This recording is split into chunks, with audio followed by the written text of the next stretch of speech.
Hello students. सो देखो बेटा, अब अपन आगे का पार्ट रिवाइज करते हैं आगे, ठीक है। So let's proceed further. कल मैंने आपको एक्वारेजिया तक हो गया था अपना, है ना, and based on those topics only I took your test. Now will proceed further and aqua regia के बाद में आता है अपना reactivity series, right. Now we will talk about the reactivity series. चलिए, so what is reactivity series, क्या होता है ये सबसे पहले तो इसमें अपन ये कंफर्म कर लेते हैं, इसको अच्छे से समझ लेते हैं। सो what is reactivity series? It is the arrangement of metals in order of their decreasing chemical reactivity. ठीक है बेटा, तो रिएक्टिविटी सीरीज क्या हुआ आपका? It is arrangement of metals in the order of their decreasing chemical reactivity। ठीक है बेटे, मेटल्स का अरेंजमेंट है ये। अब इस रिएक्टिविटी सीरीज में मीन्स जो हाई मोस्ट रिएक्टिव मेटल है उसको तो रखा जाता है टॉप मोस्ट में, और जो लीस्ट रिएक्टिव मेटल है उसको रखा जाता है बॉटम में। ठीक, सो reactivity series में we have potassium on the top, then we have sodium, then calcium, magnesium,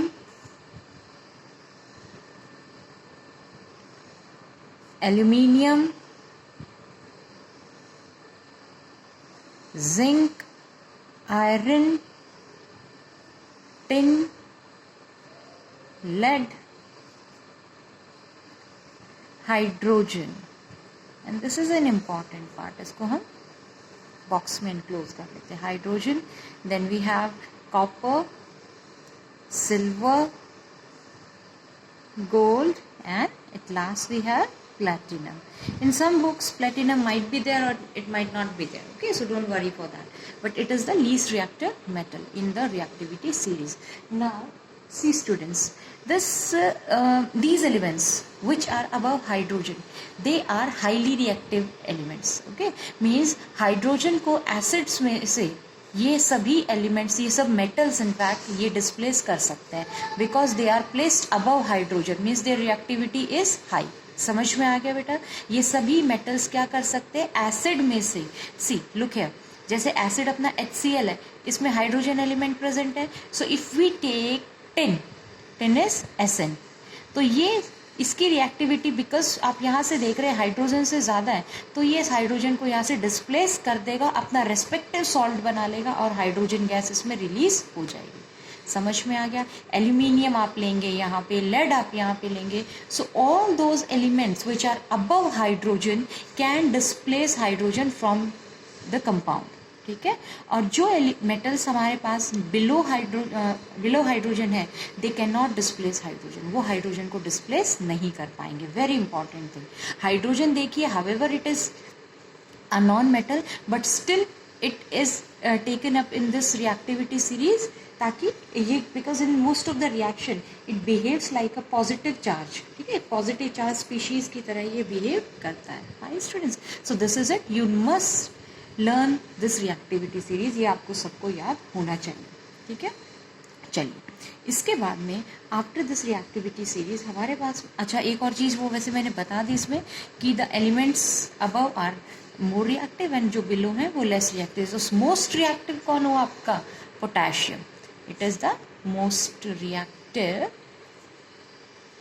metal and this is the least reactive metal. Fine, this is it. Okay, now we will see the next part, that is reaction of metals with metal salts,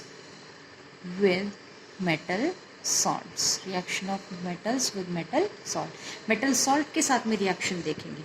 इसको एक दूसरे नाम से भी आप जानते हैं, in the first chapter we have studied about it, that is displacement reaction it is called.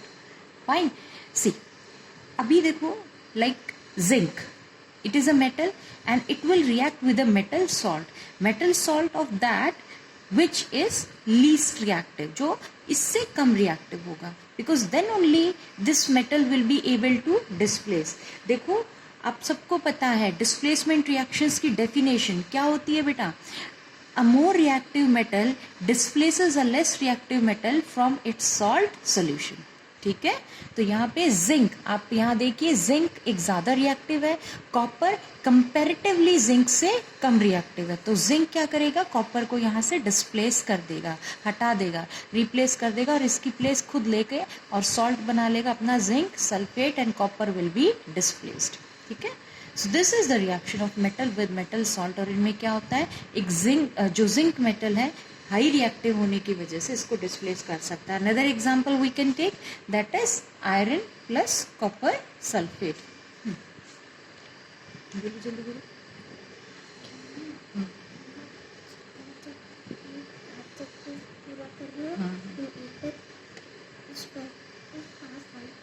ठीक ठीक ठीक है,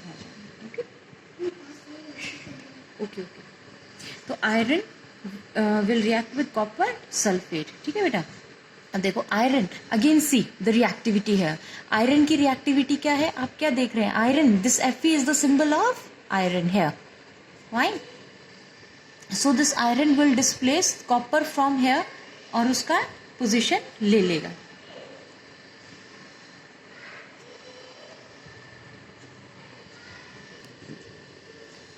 So this iron will displace copper and it will form its salt, ferrous sulfate, and copper will be displaced. Now if we talk about the color changes, copper sulfate solution कैसा होता है, blue. Here also it is blue.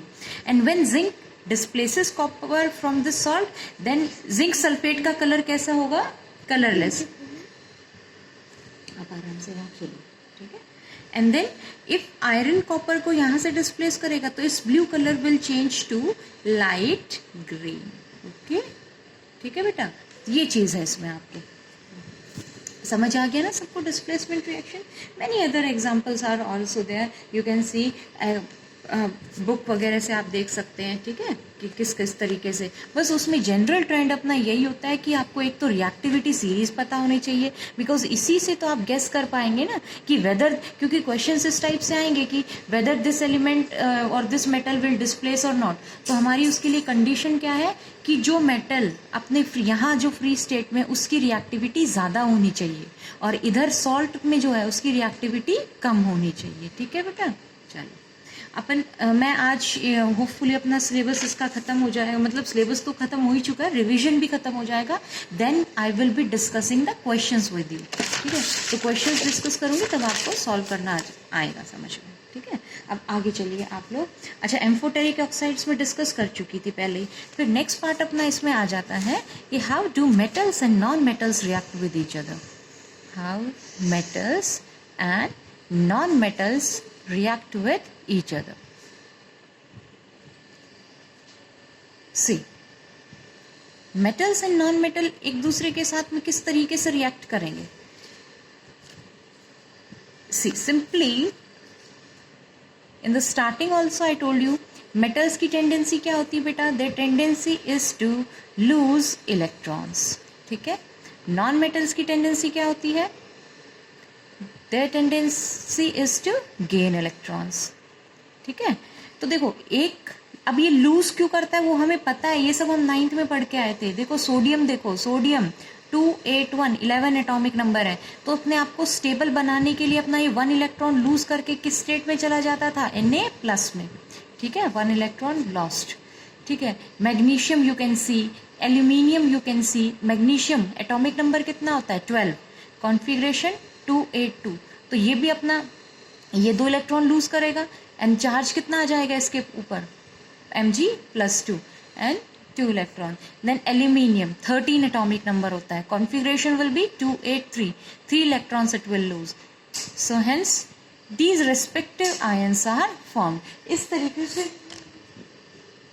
तरीके से आपके ये respective ions इसमें form हो जाते हैं. समझ में आ गए ना. पॉजिटिव, तो हर मेटल की टेंडेंसी होती है कि वो इलेक्ट्रॉन्स लूज करके पॉजिटिव आयन बनाते हैं, और नॉन मेटल्स की टेंडेंसी क्या होती है बेटे, वो इलेक्ट्रॉन्स को गेन करते हैं.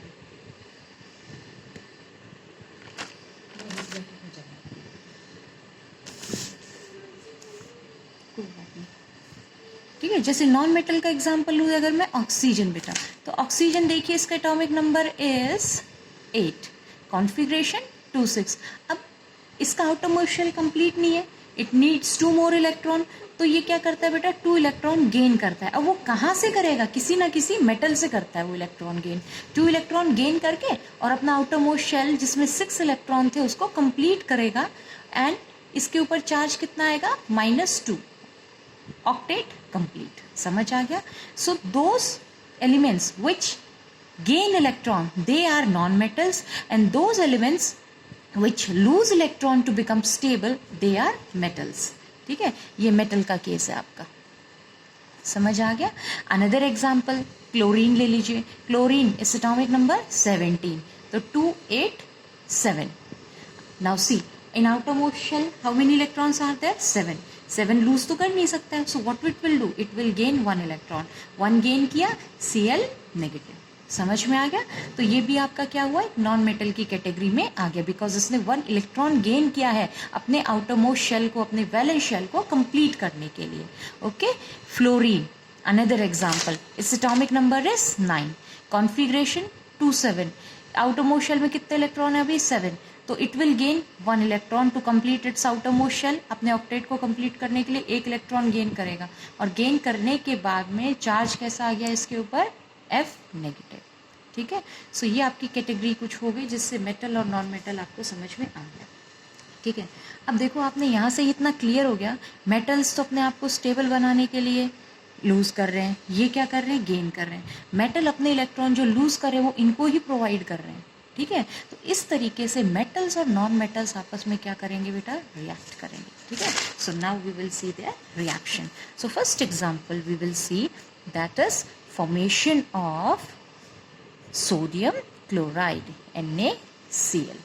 सोडियम क्लोराइड का फॉर्मेशन हम देखेंगे। ठीक है, मैं आपको देखो सारे करवाए हुए मैंने, आप प्रीवियस वीडियोस में जाके उनको एक बार वहाँ से भी देख सकते हैं।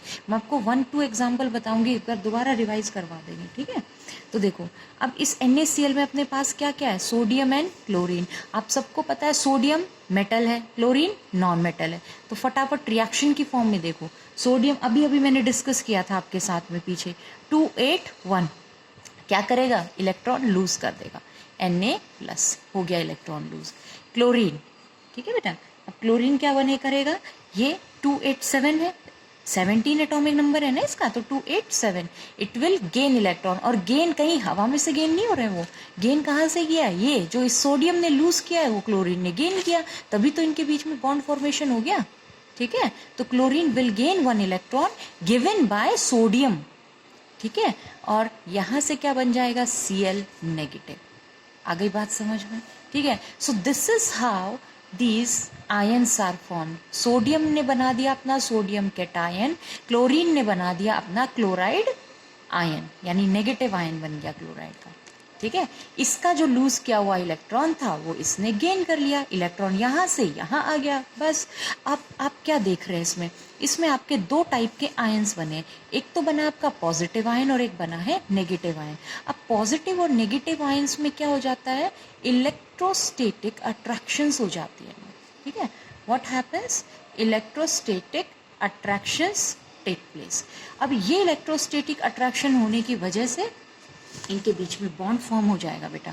ठीक है, तो दिस पॉजिटिव आयन यानी sodium ion and this Cl negative ion, chloride ion, they will react with each other, it means they will bond make bond with each other, और क्या बन जाएगा इसमें, NaCl। ठीक है, समझ आ गया आपको, इस तरीके से ये फॉर्मेशन होता है। अब this is on the basis of reaction, कि किस तरीके से रिएक्शन के बेसिस पे आप शो करेंगे।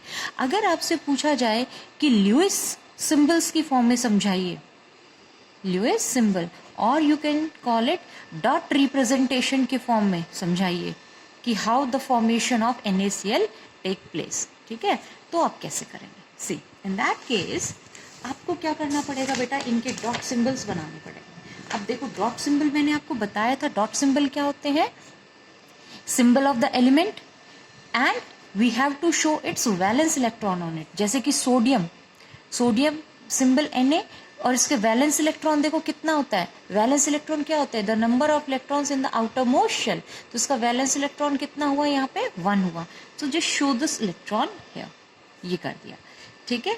एंड फिर क्या है अपना, किसके साथ में बॉन्ड बनाना है, NaCl की बात कर रहे हैं, तो Na का तो लुईस सिंबल ये हो गया, chlorine. Now chlorine, its Lewis symbol will be, symbol रख दिया क्लोरीन का, देन वैलेंस इलेक्ट्रॉन्स लगाइए इसके ऊपर, तो वैलेंस इलेक्ट्रॉन 1 2 3 4 5 6 एंड 7 हो गया बेटा। अब होता क्या है, वही केस जो हुआ कि सोडियम ने इलेक्ट्रॉन जो लूज किया था उसको किसने गेन किया, क्लोरीन ने। So from sodium you will show the transfer of electron to the chlorine atom. Sodium का जो इलेक्ट्रॉन है वो कहाँ ट्रांसफर हो गया, क्लोरीन के ऊपर। इसको इस तरीके से आपको शो करना पड़ेगा। Then as the sodium atom has lost its electron, तो इसके ऊपर चार्ज कैसा आ गया, positive.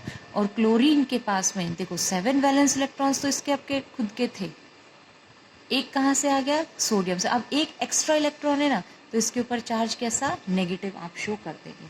And then due to electrostatic attraction it will form NaCl। ठीक है, समझ आ गया बेटा, ठीक है। चलो अब एक और एग्जांपल बता देती हूँ। मैग्नीशियम ऑक्साइड आप खुद ट्राई करना, ठीक है। अब मैं आपको बताती हूँ, कैल्शियम ऑक्साइड भी आप लोग कर लोगे, ठीक है। मैं आपको बताती हूँ मैग्नीशियम क्लोराइड का, मैग्नीशियम क्लोराइड, ठीक है, वो ले लेते हैं। बाकी आपको पर्टिकुलरली किसी में भी दिक्कत हो तो आप मुझसे पूछ सकते हैं। So magnesium chloride we will discuss now, कि मैग्नीशियम क्लोराइड का फॉर्मेशन कैसे होता है। ओके बेटा, चलो। तो magnesium symbol formula is MgCl2। You see यहाँ पे क्या है, Mg का एक एटम है और क्लोरीन, तो मैग्नीशियम 2 वैलेंस इलेक्ट्रॉन 2 है, उनको क्या कर देगा बेटा, ये लूज आउट कर देगा। सो ये चार्ज बन गया +2 इलेक्ट्रॉन। नाउ क्लोरीन, हम अभी पहले एक ही एटम को लेंगे, क्लोरीन के एटॉमिक नंबर 17 होता है, तो 287। अब ये क्या करेगा, इन इलेक्ट्रॉन इसमें से क्या करेगा, ये गेन करेगा, बिकॉज 7 लूज तो नहीं कर सकता है। सो 2 इलेक्ट्रॉन है, बट आप एक बार एक गेन करवाइए, क्योंकि एक क्लोरीन एटम को तो एक ही इलेक्ट्रॉन चाहिए ना, तो +1 इलेक्ट्रॉन। इसने क्या बना दिया, Cl नेगेटिव। अब देखो, अब क्या करना होता है, हमें इन दोनों आयोनिक इक्वेशंस में नंबर ऑफ इलेक्ट्रॉन्स को सेम रखना होता है। So we will multiply this whole equation by 2, और ऐसा करने से अपने पास कितना हो जाएगा, 2 क्लोरीन के atom will gain 2 electrons and they will form 2 chloride ion. इस तरीके से क्लोराइड आयन का फॉर्मेशन हो जाएगा। अब क्या होगा, Mg2+ will combine with 2 chloride ions, और क्या बन जाएगा, MgCl2। समझ आ गया, कुछ नहीं है, बस देखो एक क्लोरीन एटम तो एक ही गेन करेगा, क्योंकि इसे एक ही चाहिए इलेक्ट्रॉन। अब बैलेंस करते हैं, the 2 chlorine atoms, 2 chlorine atom होंगे, 2 गेन करेंगे और 2 क्लोराइड आयन, ठीक है। इस तरीके से डॉट रिप्रेजेंटेशन में आप इसको कैसे समझाएंगे, Mg डॉट रिप्रेजेंटेशन में इसमें it will be seen with 2 electrons, क्योंकि इसके आउटर मोस्ट शेल में 2 इलेक्ट्रॉन है। देन क्लोराइड में 1 2 3 4 5 6 एंड 7, ठीक है बेटा। अब 2 है ना क्लोरीन, तो दोनों रिप्रेजेंट करो आप यहाँ पे, तो सेकेंड क्लोरीन 1 2 3 4 5 6 7। नाउ मैग्नीशियम अपना एक इलेक्ट्रॉन इधर ट्रांसफर कर देगा और एक इलेक्ट्रॉन इधर ट्रांसफर कर देगा। देखो वही चीज़ तो मैंने आपको यहाँ पे बताई थी कि एक एटम तो एक ही लेगा और 2 एटम दोनों ले लेंगे। तो यहाँ पे 1 electron to this chlorine and 1 electron from magnesium to this chlorine, और दिस इज हाउ मैग्नीशियम पे अब आपका चार्ज कितना आ गया बेटा, Mg2+, और क्लोरीन पे कितना चार्ज आ गया, 2 क्लोरीन है ना अपने पास में, तो 1 2 3 4 5 6 7, और ये एक्स्ट्रा इलेक्ट्रॉन, तो 2 क्लोरीन के एटम के इनके ऊपर एक के ऊपर माइनस था, और ऐसे 2 क्लोराइड आयन बन गए हमारे पास में। इलेक्ट्रोस्टैटिक अट्रैक्शन की वजह से MgCl2 का ये फॉर्मेशन हो गया। समझ में आ गया ना बेटा, ठीक है। इसके बाद देखिए आप लोग बाकी कर लेंगे, इनकी प्रॉपर्टीज़ पढ़ लेना ये सारी, ठीक है। प्रॉपर्टीज़ में जैसे स्ट्रक्चर किस तरीके का होता है, इनमें अपोजिटली चार्ज्ड आयंस होते हैं, ठीक ठीक है। इंटर एटॉमिक अट्रैक्शंस होती है, हार्ड होते हैं ये, ठीक है, काफ़ी स्ट्रॉन्ग अट्रैक्शंस होती है इनके बीच में। मेल्टिंग बॉइलिंग पॉइंट कैसे होंगे इनके, बहुत ही स्ट्रॉन्ग, बहुत ही हाई मेल्टिंग बॉइलिंग पॉइंट होते हैं, ठीक है, स्ट्रॉन्ग बॉन्ड होने की वजह से। वाटर में ये सॉल्युबल है क्योंकि पोलर है ना, ये आयोनिक है, और वाटर भी आयोनिक है, लाइक डिजॉल्व लाइक, उसके हिसाब से। पैसेज ऑफ इलेक्ट्रिसिटी वाला पॉइंट आप थोड़ा इसमें ध्यान रखना, क्योंकि आयोनिक कंपाउंड्स जो हैं सॉलिड स्टेट में इलेक्ट्रिसिटी कंडक्ट नहीं करेंगे, क्योंकि सॉलिड स्टेट में इनका रिजिड स्ट्रक्चर होता है, जो पैकिंग है बहुत ही स्ट्रॉन्ग होती है। तो ये जो आयनिक कंपाउंड है, they conduct electricity only in molten state, molten state में ही करेंगे, क्योंकि उस स्टेट में इनके पास फ्री आयंस प्रेजेंट होते हैं, ठीक है बेटा। तो आपकी प्रॉपर्टीज, ठीक, और ये जो कंपाउंड मैंने आपको 2 समझाए, बाकी जो स्टार्टिंग में वीडियो बनाए तो उसमें आपको सब हर तरीके से समझा रखे हैं, वेरियस एग्जाम्पल। देन आयोनिक बॉन्ड का डेफिनेशन भी आप यहाँ से देख सकते हैं कि आयोनिक बॉन्ड क्या होता है। It is the chemical bond in which transfer of electron from one atom of an element to the atom of other element, यानी एक एटम से दूसरे एटम में इलेक्ट्रॉन्स का ट्रांसफर यहाँ पे हो रहा है, ठीक है। इस टाइप के बॉन्ड को हम क्या कहते हैं, आयोनिक बॉन्ड और इलेक्ट्रोवैलेंट बॉन्ड। अब देखो बेटा, आपका जो एग्जाम अभी होना है यूनिट टेस्ट, उसमें यहीं तक का पार्ट आपका आएगा। ये जो मेटलर्जी है ना, देखो मैं आपको क्लियरली दिखा रही हूँ, यानी जहाँ पे आपने नोट्स में स्टार्ट किया था अक्रेंस ऑफ मेटल्स, ये नहीं आएगा, यानी मेटलर्जी जिसमें मिनरल और, ठीक है, एक्सट्रैक्शन ऑफ मेटल जो किया था हमने, ये रोस्टिंग, कैल्सिनेशन, ये वाला पार्ट नहीं है, ठीक है। अप टू मेटलर्जी मतलब उससे पहले पहले तक का सारा आपका आएगा, ठीक है। तो आप इसको अच्छे से, काफ़ी कम सिलेबस है इस बार आपका, तो बहुत अच्छे से बुक की हेल्प लेके उसको अच्छे से कवर अप करना है, ठीक है। अब कल मैं आपके साथ डिस्कस करूँगी इसके एनसीईआरटी एक्सरसाइज, ओके। चलें, एंड टेस्ट रेगुलर देते रहिए बेटा, ताकि आप अपनी परफॉर्मेंस को देख पाए, ओके। Thank you.